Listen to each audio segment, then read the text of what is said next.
Sir ये बच्चे 100 marks economics में लेकर कैसे आते हैं?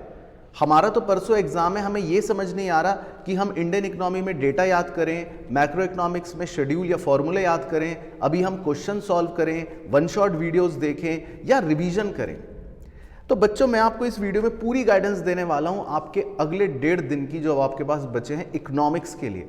लेकिन आप ये प्रॉमिस करना कि अगर आप मेरी इन बातों को अच्छे से फॉलो करोगे शिद्दत से, तो मैं आपको कोरे कागज पर रिटन गारंटी दे सकता हूं कि आपके मार्क्स डेफिनेटली बहुत अच्छे आएंगे। लेकिन मेरी बातों पर भरोसा रखना। मैं 1 बाय 1 शुरू करूंगा। सबसे पहले मैं आपको मैक्रो इकोनॉमिक्स के बारे में बताऊंगा कि आपको क्या करना है। देखो बच्चों, अब मैक्रो इकोनॉमिक्स के लिए आपके पास अब सिर्फ मुश्किल से अब एक दिन जो बचा है, कल का दिन। आज तो 16 तारीख ऑलमोस्ट खत्म हो गई है। मैक्रो इकोनॉमिक्स में आपको अब कुछ भी ऐसा अनोखा नया नहीं करना है। मैं 5 चीजें यहां पर गिन के बता देता हूं मैक्रो इकोनॉमिक्स में पूरे तौर पे क्या आने वाला है। देखो, मैक्रो इकोनॉमिक्स में कुछ आते हैं डायरेक्ट क्वेश्चंस जो इजी होंगे, कुछ क्वेश्चंस होंगे जो आपके नेशनल इनकम और डिटर्मिनेशन वाले चैप्टर पर न्यूमेरिकली बेस्ड होंगे, जिनमें कम वेटेज के या ज्यादा वेटेज के भी आ सकते हैं। इसके बाद कुछ ऐसे क्वेश्चंस होते हैं जिनमें शायद आपको डायग्राम बनाना पड़ जाए, और वो भी मेनली होंगे इन्फ्लेशन या डिफ्लेशन या कीन्स की थ्योरी के कुछ क्वेश्चंस। तो आपको बस उतने डायग्राम्स को याद रखना है कि कैसे बनाना है। इसके अलावा जो कुछ क्वेश्चंस आपके होंगे वो होंगे एनालिटिकल, जो गवर्नमेंट बजट या मनी एंड बैंकिंग में से हो सकते हैं। अब गवर्नमेंट बजट में किस तरह के होते हैं, क्योंकि सरकार की फिस्कल पॉलिसी है, तो उसको बस आपको पॉइंटों को अच्छे से समझ लो कि फिस्कल पॉलिसी है क्या। और मनी बैंकिंग में क्या होगा, जो आरबीआई की मॉनेटरी पॉलिसी है, क्योंकि फिस्कल पॉलिसी और मॉनेटरी पॉलिसी सिर्फ इन दो पॉलिसियों पर ही पूरी इकोनॉमिक्स टिकी हुई है, तो इन पर तो एनालिटिकल क्वेश्चन आएगा ही आएगा। और पांचवी और आखिरी चीज, आपके बड़े डायरेक्ट क्वेश्चन जो मैक्रो इकोनॉमिक्स में मेनली या तो आपसे बीओपी फॉरेन एक्सचेंज में से पूछ लेता है या फिर आपसे डिटर्मिनेशन से पूछ लेता है। तो उसके लिए आपको इक्विलिब्रियम की तैयारी करनी है कि इक्विलिब्रियम का पूछेगा तो क्या लिखना है। बीओपी फॉरेन एक्सचेंज के अंदर आपसे या तो फॉरेन एक्सचेंज का इक्विलिब्रियम निकलवा सकता है या फिर बीओपी के कुछ कंपोनेंट्स वाला पॉइंट पूछ सकता है। मतलब इन नटशल आप बात समझो। आप अब बिल्कुल ये मत सोचो कि हमें क्या पढ़ना है, आपने ये सब चीजें पढ़ रखी हैं। अब आपको एक काम करना है मैक्रो इकोनॉमिक्स में जो मैं लिख रहा हूं, आपको सिर्फ क्वेश्चंस का एक्सपोजर चाहिए। तो जितना हो सके आपके पास अगर क्वेश्चंस एंड आंसर्स हैं, क्वेश्चन एंड आंसर का मेरा मतलब है कि जिसका क्वेश्चन भी हो और आंसर भी हो, सो दैट आप चेक कर सको या देख सको, उन्हें बस गो थ्रू करते रहो, उन्हें बस गो थ्रू करते रहो। ये सारे मेरे स्टूडेंट्स ने यही टेक्निक फॉलो करी थी, या मैंने तो सबको यही गाइडेंस दी थी कि आपको अगर नंबर अच्छे चाहिए इस स्टेज पर एक दिन पहले आप अब पढ़ाई मत करो। पढ़ाई तो कर ली पूरे एक साल, वन शॉट वीडियोस भी मेरे हिसाब से अब देख तो चुके हो कितनी बार, वही बातें हैं, कितना सुनोगे, अब तो सुन चुके। आपको क्वेश्चंस का एक्सपोजर लेना है, क्योंकि एग्जाम में क्या होता है, जब आप 100, 500, 400 इतने सारे क्वेश्चंस देखकर जाते हो, तो कहीं ना कहीं एग्जाम में कोई ना कोई क्वेश्चन ऐसा होता है जो एकदम से क्लिक कर जाएगा, अरे ये तो मैंने वहां देखा था, इसका आंसर तो ये है, इसमें तो ये लिखना है। तो आपको अब क्वेश्चंस का एक्सपोजर लेना है। तो मैक्रो इकोनॉमिक्स के लिए तो बस आप मेरी बात मानो, सिर्फ Q&A देखते रहो, Q&A देखते रहो, जो भी क्वेश्चन है देखते रहो, और थोड़े से डायग्राम, थोड़े से शेड्यूल एक बार देख लो, अब तो आपको पता ही है कि क्या बनाने हैं। दूसरी चीज़, इंडियन इकोनॉमिक डेवलपमेंट। आधे बच्चे परेशान, सर इसमें डेटा याद करें क्या? तो मेरे भाइयों, मेरे बहनों, डेटा को लिख को इसमें आग लगाओ। अब आपको कुछ नहीं याद करना, एक दिन बचा है, किसी भी डेटा के चक्कर में मत पड़ना। जितना याद है डेटा बहुत अच्छी बात है, नहीं याद है डेटा तो उससे भी ज़्यादा अच्छी बात है। आपसे कोई ऐसा भयंकर डेटा नहीं पूछने वाले जो बिल्कुल ही आउट ऑफ द ब्लू हो, ऐसा कुछ भी नहीं होगा। आपसे नॉर्मली कौन सा डेटा पूछा जाएगा, जो बहुत बेसिक है, बहुत ही ज़्यादा बेसिक है। चैप्टर 1 से पूछ लेगा कुछ डेमोग्राफिक इंडिकेटर, 2 या 3 में से कब रिफॉर्म आए, कब IPR आया, ये सब पूछ लेगा। मतलब ऐसा डेटा होगा जो आपको याद ही है। तो बिल्कुल भी डेटा की, एक्स्ट्रा डेटा की चिंता मत करना। दूसरी चीज़, सर हम आंसर कैसे लिखें? अब देखो, इंडियन इकोनॉमी में आप रट नहीं सकते, इसमें अब एक दिन आपके पास है, मेरी बात मानो, अगले एक दिन सिर्फ आपको जो मेन काम करना है वो है मेन पॉइंट्स की रीडिंग्स। क्योंकि इंडियन इकोनॉमी में जो नंबर कटते हैं, मैं 100% दावे से कह रहा हूं क्यों कटते हैं। आप क्वेश्चन पढ़ने के बाद उसको तुरंत अपनी लैंग्वेज में लिखना कई बार शुरू कर देते हो, और उसमें जो मेन पॉइंट्स जो होता है, जो एग्जामिनर ढूंढ रहा होता है, वो मिसिंग हो जाता है।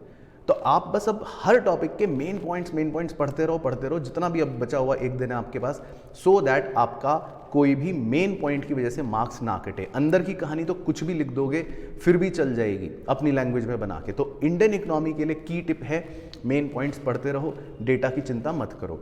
एंड क्वेश्चंस का एक्सपोजर ऑब्वियसली इसमें भी लेना है, जो भी आपके पास टाइम है जितना आप ले सकते हो। अगर आपको लगता है मेन पॉइंट्स भी मुझे याद है तो सिर्फ Q&A करते रहो। अब सर एक क्वेश्चन हम लाएंगे कहाँ से, तो सुनो मेरी बात ध्यान से।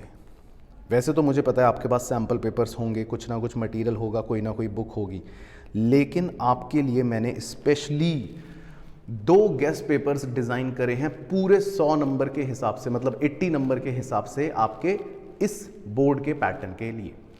आपको अगर लगता है कि हमें सब कुछ आता है, सब कुछ रिवाइज कर लिया है, अब तो बस मेरे को क्वेश्चंस ही करने हैं और बिल्कुल एग्जाम के पैटर्न की तरह करने हैं, तो ये 2 गेस्ट पेपर्स दे रहा हूं मैं आपको।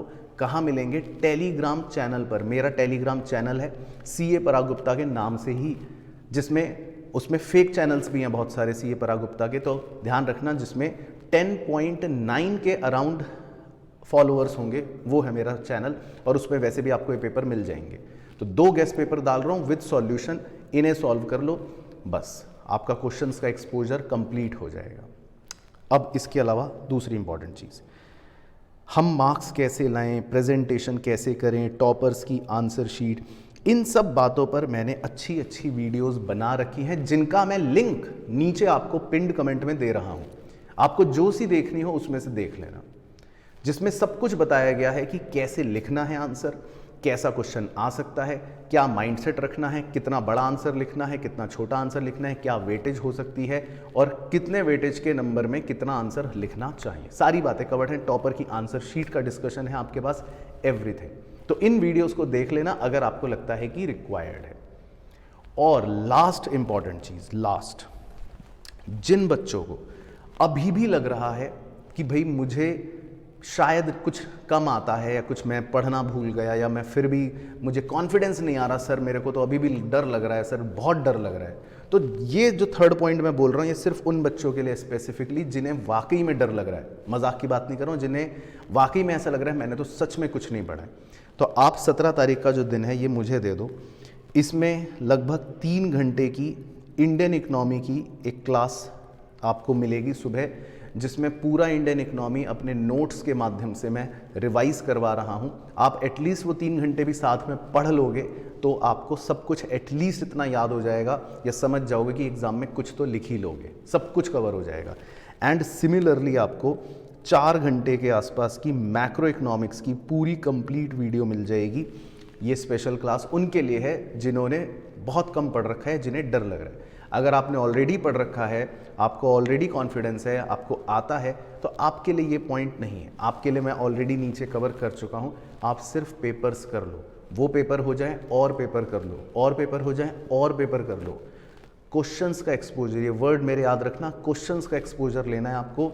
कोई 1 शॉट वीडियो, कोई रिवीजन वीडियो, कोई प्लेलिस्ट की वीडियो मत देखना मेरी, वो आप पढ़ चुके हो ऑलरेडी। नोट्स भी मत पढ़ो अब, बुक से मत पढ़ो अब, क्वेश्चंस कर जाना, मानो, ठीक है, अगर आता है।